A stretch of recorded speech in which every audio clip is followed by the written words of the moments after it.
Up to this point, it's been a little difficult to solve when we have unknown exponents. I guess at this point, though, we can take and solve this by sliding the base to the other side so we can get x by itself because we know how to bring that power down. And we get log base 5 of 7 equals x. What power of 5 is equal to 7? It's too hard to tell without a calculator. And even on a calculator, you're going to need some tricks for that. So we know it's about 1 point something. It's definitely not 2 because that would be 25. But typically in mathematics, they'll ask you to solve in terms of common logs, which is basically log base 10, right?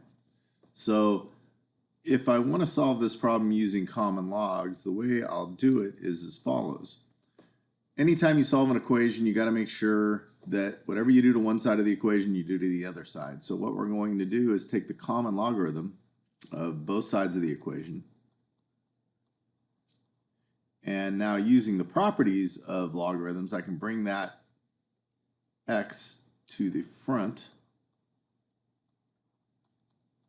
And then if I want to isolate the x, I just divide by the log of 5. So again, I don't know how much better this is here than this over here. It's just we've solved it in terms of the typical quantity that books and mathematicians typically are going to ask for. So in terms of common logs. But we do know this. We know that the log base 5 of 7 was equal to x, and this x is also equal to the log of 7 over the log of 5, which brings about something else. And that something else is called the change of base. We can say that if we have the log base p of some q value, then that's equal to the log base b. Notice how I've changed the base of p over the log base b of q. And essentially that's what I did in the previous problem. You'll note that I had the log base 5 of 7. Now I went to the log base 10 in this case, right? So we go to the log base 10 of 7 over the log base 10 of 5. Those log bases can be whatever you want them to be. So when we're faced with a simplification problem like this, where I can't multiply these two together, in fact, there's no rule for multiplying logs together, I can look at it in another way. I can say, all right, well, if I use a change of base formula, and I decided to go the log of 3 over the log of 2, I could certainly do that. And then if I went, this is the log of 32 over the log of 3, notice the log of 3's are going to go. Now, this is one way to do it. Probably not the way I would necessarily do it, but with what you guys know to this point, that might be one of your first steps. From here, I can simplify this. This is certainly not going to be 16 because there's no rule that says I can divide these two numbers. Okay, that's only if I had subtraction or so on and so forth. But what I can do is I can say, okay, well, I can change the base again and do the following. I could say this is equivalent to the log base 2 of 32, except I just went the other way. And I can say, what power of 2 is 32? That finishes the problem up for us. So I used the change of base to get a reduction, and then I went and used the change of base again to put it in a context that I can understand a little bit easier. So now we're going to go ahead and do some solving using, they give us a choice, either natural or common logs. I'll just use natural this time. It doesn't really matter unless you have the log base e or the log base 10, and I don't have either in this case. So I'll take the natural log of both sides.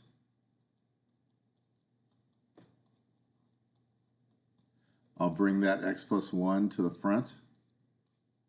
I'll have the natural log of 3 and the natural log of 84. There's a couple ways you can do this. I'm going to take and distribute this through, and I'll tell you why in a minute. I have x log 3, or natural log of 3, sorry, plus the natural log of 3 equals the natural log of 84. I get the x term by itself by subtracting the natural log of 3. And then I want x by itself, so I just divide.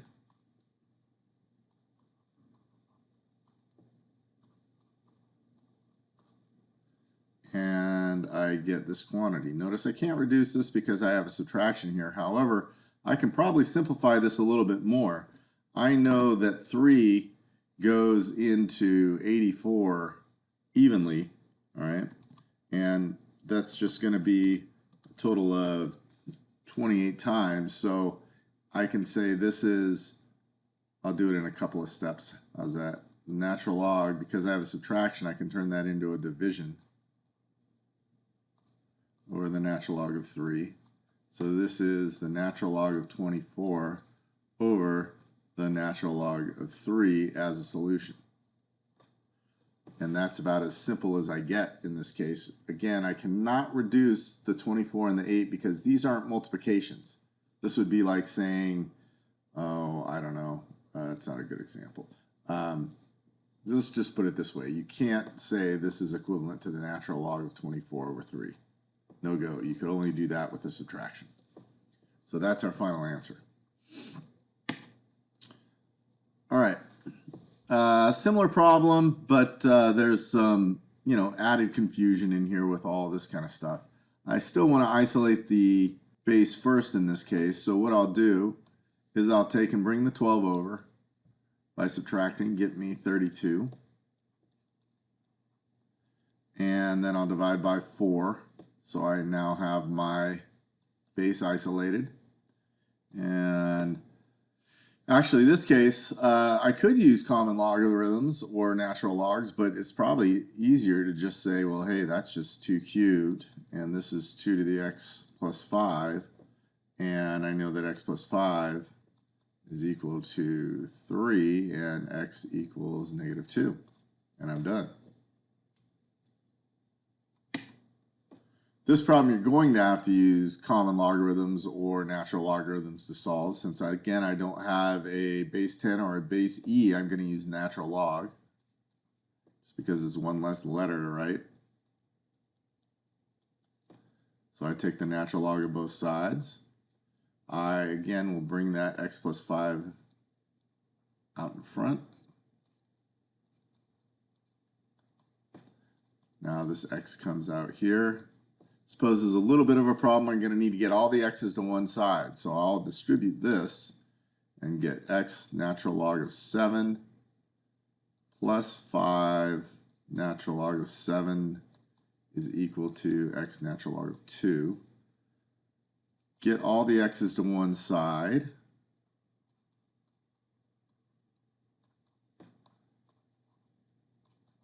And we're at this point. Now I got to get x by itself. The only way to do that is to factor in this case. So this is a natural log of 7 minus the natural log of 2. And this is negative 5 natural log of 7 over ln 7 minus ln 2. And unless I really want to get a complex fraction and say this is the natural log of 7 halves, and then this is the natural log of 7 to the negative 5. This is about as simple as it'll go, so we'll take that as an answer. Now in this case, I definitely want to use natural logarithms because I have base e. And let me show you why that's convenient. The first thing I'm going to do is isolate that base of e by dividing 3. Then I'll take the natural log of both sides.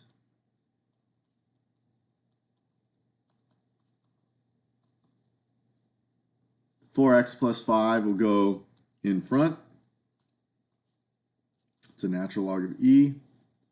And this is the natural log of 11. I'm going to bring it over here just for a minute. If I have the natural log, that's the same as log base e of e. What power of e is e? This right here is just 1. So we continue with the problem, and we have 4x plus 5 equals the natural log of 11. And basically, that'll be the natural log of 11 minus 5 over 4 for my solution. And finally, this doesn't look anything like what we've been doing, but it actually is. It kind of looks like we've got 3 terms, so this could be a disguised quadratic, and it actually is. Notice what I can do here. I can state that 4 to the x is the same as 2 squared to the x, which is the same as 2 to the 2x, which is the same as 2 to the x quantity squared. So notice 2 to the x quantity squared plus 2 to the x minus 12 equals 0. Now, if I haven't already convinced you that that's a quadratic, let's do this. Let's say, put a happy face in there and say that equals 2 to the x. That's the case, and this is the happy face squared plus the happy face minus 12. And if you can't see that's a quadratic, then there's a problem. All right, so we've got happy face, got a 4 and a 3. 4 is going to be positive, 3 is going to be negative, so I get a value of 3 and negative 4 for the happy face. But again, I'm not solving for that happy face. What I'm trying to solve for is x. So let's go right over here and say, well, 3 is equal to 2 to the x, and negative 4 is equal to 2 to the x. Immediately I can say this is extraneous because no power of 2 is going to give me a negative number. And then if I want, I can slide the base here and get the log base 2 of 3 is equal to x. And if they wanted it in common log form or natural log form, I can just change the base on that. So this is also equal to the log of 3 over the log of 2. And either way is fine. But this is basically a substitution into a quadratic. And that's all we have until next time.